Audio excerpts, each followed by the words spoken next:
Okay ka lang? Kanina ka pa tahimik. Kamusta ang araw mo?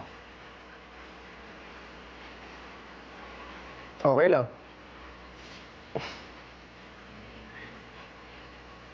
So, anong bago sa'yo?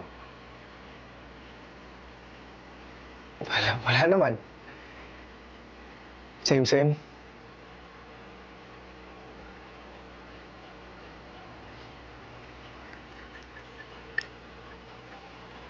May gusto ko bang aminin sa akin?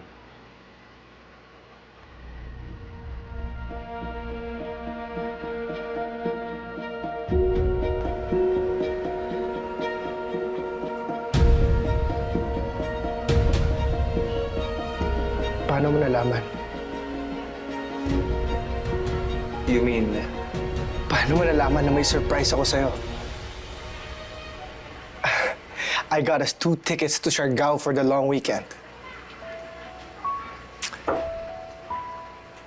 Surprise ko sana sa'yo kasi hindi naman natuloy yung hiking natin.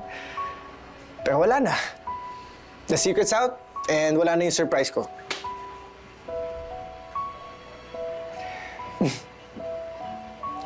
it's okay. At least mayroon akong time para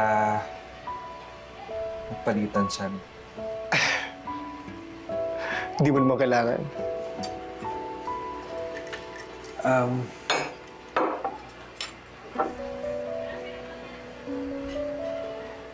Thank you.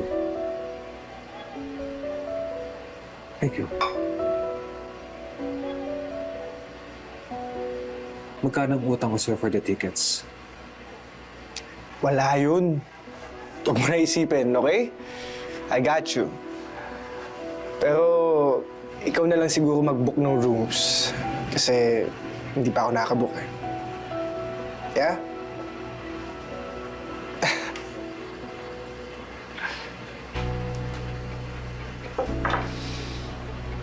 Let's order? Yeah. Okay. Ate?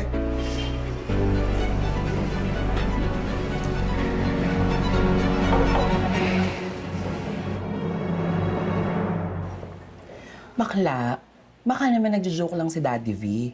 Alam mo na, parang mga tito jokes, ganun. Kung joke yun, hindi nakakatawa. Takot kaya ako. Alam mo, friend, kung sa akin nga ginawa yun, okay na okay lang. At Daddy kaya siya. Kahit nga yayain ako na makipag-threesome with Hannah, game ako dun. Lucas, ano ba? Grabe naman sa paglukas, friend.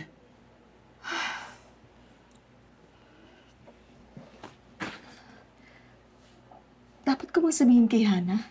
Na ano? Na sinisingil ka dun sa utang mo ng sugar daddy niya? Girl, di ba harassment yung ginawa niya? Alam mo, feeling ko baka mamaya sa'yo lang may meaning. Pero kay Daddy V, wala naman talagang meaning yun. Hindi eh.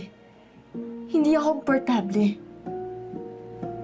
Kimi-meaning man sa kanya yun o wala.